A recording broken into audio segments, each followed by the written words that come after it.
You ask Tiger to solve. This deals with linear equations with one unknown. The final result is m equals 3/11. Let's solve it step by step.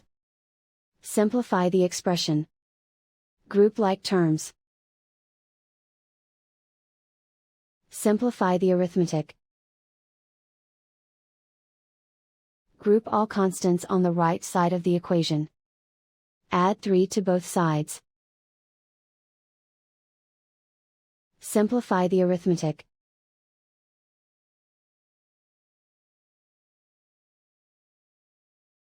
Isolate the m.